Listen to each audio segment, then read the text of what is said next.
할렐루야! 오늘도 새날을 주신 하나님을 찬양합니다. 우리가 매일 주님 앞에 말씀으로 하루를 시작하는 것은 그 말씀 속에 주님의 음성을 듣기 위함입니다. 주님의 음성을 들어야 할 이유는 무엇입니까? 그것은 내 생각과 내 의지는 십자가에 못 박고 하나님의 뜻에 우리의 생각을 맞추고 하나님의 마음에 합한 삶을 살아가기 위함이죠. 오늘 이 아침 주님이 우리에게 말씀을 들려주실 때 하나님의 뜻에 부합하지 않는 모든 옛 자아는 십자가에 못 박고 하나님이 기뻐하시는 새로운 인간으로, 새로운 모습으로 주의 뜻에 철저히 순종하며 살아가는 이 날이 되기를 바랍니다. 그런 의미에서 오늘 찬송가 540장 1절과 2절 함께 찬송하면서 하루의 문을 활짝 열어가도록 하겠습니다. 함께 찬송하시겠습니다. 주의 음성을 내가 들으니 사랑한단 말일세. 믿는 마음으로 주께 가오니 나를 영접하소서. 내가 매일 십자가 앞에 더 가까이 가오니 구세주의 흘린 보배 피로써 나를 정케 하소서. 주여 넓으신 은혜 베푸사 나를 받아주시고 나의 품은 뜻 주의 뜻같이 되게 하여 주소서. 내가 매일 십자가 앞에 더 가까이 가오니 구세주의 흘린 보배 피로써 나를 정케 하소서. 아멘. 매일 이 시간을 통해서 하나님이 기뻐하시는 모습으로 변화되어가는 저희들이 되길 바랍니다. 이 아침 우리에게 주시는 하나님의 말씀은 사도행전 15장 1절에서 5절까지 말씀입니다. 함께 봉독하여 읽겠습니다. 함께 읽겠습니다. 어떤 사람들이 유대로부터 내려와서 형제들을 가르치되 너희가 모세의 법대로 할례를 받지 아니하면 능히 구원을 받지 못하리라 하니 바울 및 바나바와 그들 사이에 적지 아니한 다툼과 변론이 일어난지라.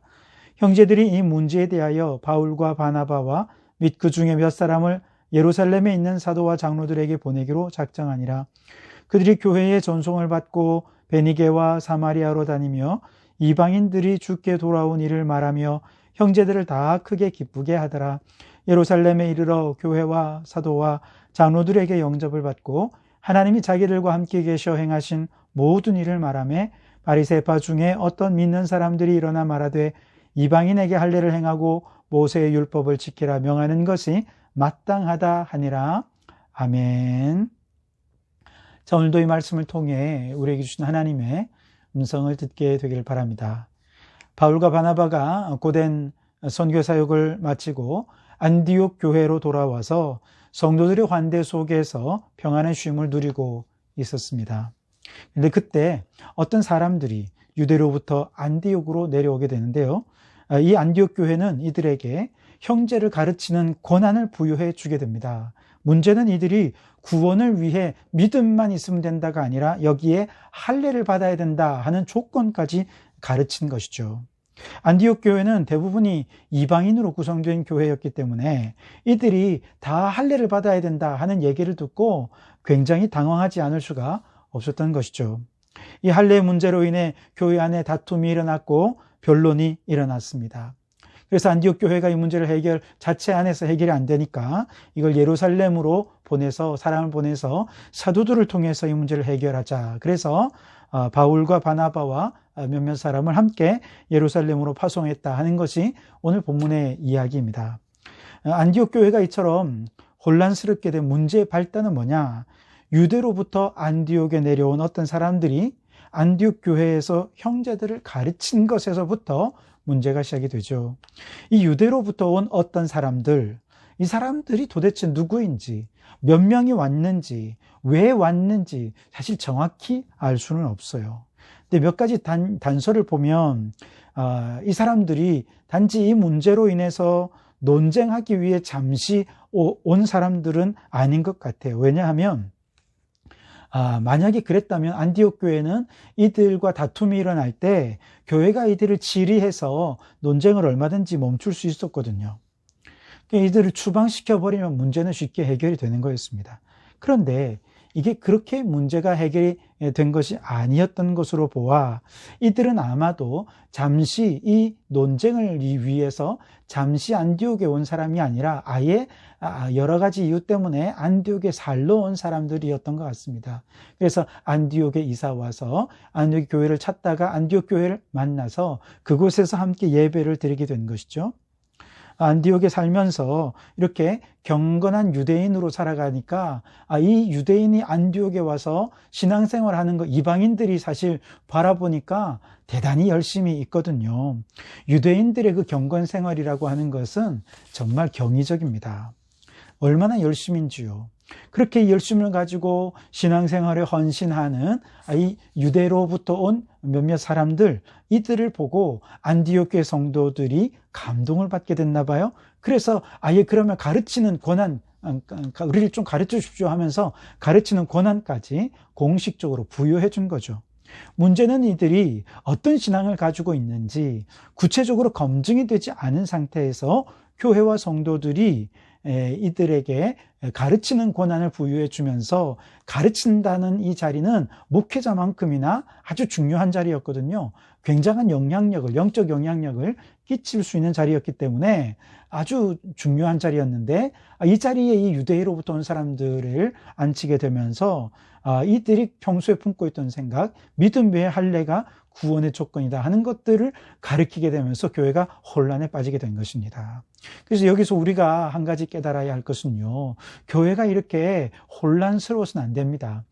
교회가 영적인 질서 아래 있어야 되거든요. 그러려면 교회 안에 직분자들을 세울 때, 교회 안에 일꾼들을 세울 때 보다 더 신중해야 한다는 것이죠.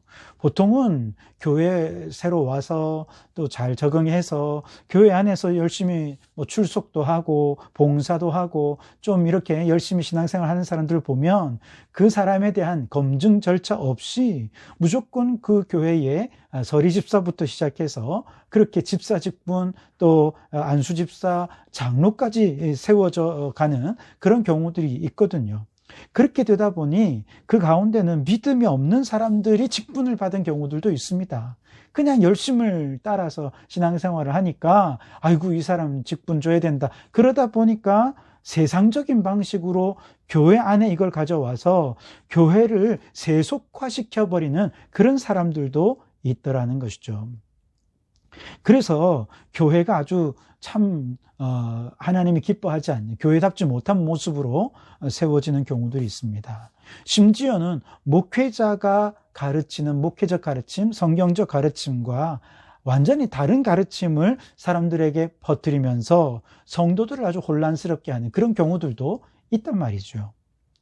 그러나 교회가 혼란스럽지 않고 영적 질서 안에 바로 세워지려면 목회자의 신앙적 가치관, 목회자의 영적 가르침을 온 성도들이 하나로 같이 따라야 하는 것입니다. 목회자 따로, 직분자 따로 서로가 각각 자기의 소견에 옳은 대로 신앙생활을 하고 또 제각각을 그렇게 가르치고 그렇게 한다면 안디옥 교회처럼 한순간의 논쟁과 갈등 속에 휩싸일 수 있다는 것이죠. 물론 교회 안에 다양한 생각과 다양한 의견이 존재하는 것은 문제가 안 됩니다. 존중되어야 됩니다. 그러나 큰 흐름에 교회 안에 있는 영적인 흐름에 있어서는 목회자의 영적 질서가 큰 흐름을 이루고 영적 질서의 중심이 되어야 한다는 것이죠. 목회자가 가르치는 말씀의 흐름이 성도들의 영혼에 흘러 들어가서 성도들을 영적으로 먹이고 기르고 그렇게 훈련되어져야 하는 것이죠. 그렇지 않고 목회자의 영적 권위는 무시한 채 자기 소견에 옳은 대로 그렇게 신앙생활을 하고 특히 이런 분들이 직분을 받아서 사람들에게 영향력을 끼치는 자리에서 개인적인 생각을 가지고 성도들을 가르친다면 교회는 안디옥 교회처럼 혼란에 빠져버리고 말 것입니다.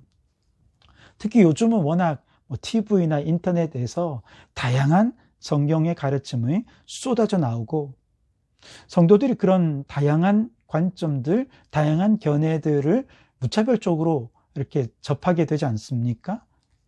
그 가운데는 담임 목사가 가르치는 가르침과 완전히 상충되는 그런 가르침도 있거든요. 그래서 성도들이 아주 혼란스러울 때가 있어요. 그럴 때 우리 성도들은 그 가르침이 내가 원하는 가르침이야 하고 그걸 그냥 그대로 무조건 받아들이지 말고 저에게 오셔서 담임 목회자님에게 가셔서 정중히 제가 이런 가르침을 들었는데 이것이 목사님이 가르친 거 다릅니다. 어떻게 이해될까요? 라고 목사님께 상담을 요청하십시오. 그래서 목사님의 가르침의 의도와 또 그들의 의도가 어떤 것인지를 잘 깨달아서 무엇이 올바른 것인지를 목사님의 영적인 흐름과 기준을 따라서 잘 세워가야 되겠죠. 하지만 교회 밖에서 들은 다른 가르침을 가지고 담임 목사가 이렇게 가르치지 않는다라고 비난을 하고 정죄한다거나 혹은 그와 반대의 가르침으로 성도들을 선동한다면 교회는 갈등에 빠져버리게 될 것입니다. 바로 이렇게 선동하는 사람들이 누구냐? 유대로부터 온 어떤 사람들, 바로 이들이라 하는 것이죠. 그러므로 여러분, 교회는 반드시 어떤 영향력 있는 직분의 자리에 일꾼을 세울 때, 직분자를 세울 때에는 그의 신앙과 삶을 검증하는 과정을 거치고 그 검증의 과정은 무엇입니까? 목회자와 같은 비전과 같은 꿈을 가지고 목회자의 리더십에 순종할 수 있는가 하는 것 아니겠습니까? 바로 그런 일꾼들을 세워야 한다는 것이죠. 그리고 우리 교회의 경우는 바로 그런 검증 과정을 거치는 시간들이 제자 훈련하는 시간이라는 것이죠. 그렇기 때문에 다른 교회에서 오랫동안 신앙생활을 하고 직분을 가졌다 하더라도 우리 교회에 와서 반드시 제자 훈련을 거쳐야 하는 이유는 바로 이분들과 함께 목회적 비전을 나누고 목회자의 리더십을 순종할 수 있는지 함께 나누고 목회자와 다른 가르침, 다른 관점을 가지고 있지 않은지를 보면서 서로 조율하는 과정들도 바로 이 제자 훈련의 과정을 통해 거치게 되지요. 그렇게 제자 훈련을 통해서 교리적으로 훈련받고 신앙적으로 생활적으로 그렇게 잘 훈련받아서 목회자와 같은 비전을 가졌을 때 바로 그런 사람들을 교회의 일꾼과 직분자로 세울 때 비로소 교회가 영적으로 일치되는 교회로 세워져 가게 될 것입니다.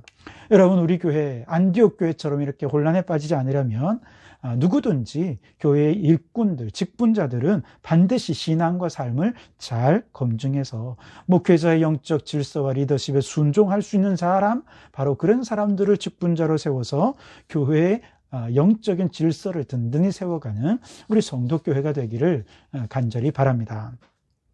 두 번째로 이 안디옥 교회의 경우는 이런 혼란스러운 문제들을 해결하기 위해서 그들의 대표인 바울과 바나바를 예루살렘 교회로 보내기로 결정을 했습니다. 왜냐하면 안디옥 교회는 예루살렘 교회를 모교회로 생각하고 있었거든요. 예루살렘 교회의 영적 권위를 인정했습니다. 게다가 지금의 이 혼란의 문제는 교리적인 문제가 아니겠습니까? 구원의 조건에 관한 문제입니다. 그러니 이제 이방인 선교가 막 시작된 바로 이런 시점에서 이 문제가 분명히 한 번쯤은 정리되어야 할 필요가 있었던 것이죠. 그래서 바울과 바나바와 또 몇 사람을 함께 예루살렘으로 보낸 것이죠. 자, 이렇게 예루살렘으로 갔던 바울과 바나바가 예루살렘으로 가는 과정에서도 교회를 들르면서 이제 그곳에서 만나는 성도들에게 무슨 얘기를 했느냐? 하나님이 그들을 통해 어떻게 일하셨는지 이야기를 합니다. 그리고 예루살렘 안에 들어갔을 때에도 오늘 4절 말씀에 보니 교회와 사도와 장로들이 기쁨으로 영접을 했다 그랬습니다. 그리고 그 기쁨으로 영접을 받은 후에 서로 어떤 얘기를 나누냐 하면 하나님이 자기들과 함께 계셔 행하신 모든 일을 말했다 그렇게 얘기하고 있습니다. 즉 하나님 얘기, 예수님 얘기, 성령님 이야기, 믿음의 얘기를 했다는 것이죠. 그래서 바울과 바나바와 이 일행들은 안디옥에서부터 오는 내내 교회들을 거쳐오면서 하나님이 우리에게 이런 일들을 행했습니다. 하나님 얘기를 했고 은혜 이야기, 은혜 받은 얘기를 나눈 것이죠. 그리고 또한 예루살렘에 가서도 그들은 하나님 얘기를 하고 성령님 얘기를 하고 하나님께서 어떻게 행하셨는지 이런 은혜의 얘기를 한 것이죠. 사실 이 바울과 바나바 일행은 뭐하러 간 것입니까? 몇몇 사람들이 우리 교회 와가지고 엉뚱한 교리 가르치더라. 아마 이런 얘기하러 간 거 아니겠습니까? 그러니 막 좀 화난 얘기도 할 수 있고 억울한 이야기도 할 수 있고 좀 불평을 얘기할 수 있었을 텐데 어떻게 이럴 수 있느냐 말이죠. 이들 때문에 교회가 지금 난리 났다. 뭐 이런 얘기 할 수 있는데 바울과 바나바 그런 얘기 하나도 안 했어요. 뭐 인간적인 얘기 절대 안 하고 하나님 얘기, 성령님 얘기, 예수님 얘기, 부흥한 얘기, 은혜 받은 얘기 이런 얘기를 하게 된 것이죠. 그러니 예루살렘 교회 안에서도 은혜 받은 이 얘기가 바탕이 되어서 그 다음에 이 주제에 대해서 얘기가 되니까 잘 나중에 정리가 될 수 있었던 것입니다. 여러분, 교회 안에 이렇게 여러 혼란들이 있고 갈등들이 있을 때 이런 것들을 잠재우려면 인간적인 감정이라든지 인간적인 판단을 얘기해서는 안 돼요. 오히려 바로 그때 우리가 해야 될 얘기는 하나님이 나를 통해 이렇게 일하셨다. 성령님이 이 가운데 어떻게 역사하시는가. 바로 이런 이야기들, 은혜 받은 이야기, 예수님의 이야기, 이런 얘기를 하게 되면 모든 논란과 논쟁은 잠잠케 되고 갈등은 해결되는 역사가 나타나게 될 것입니다.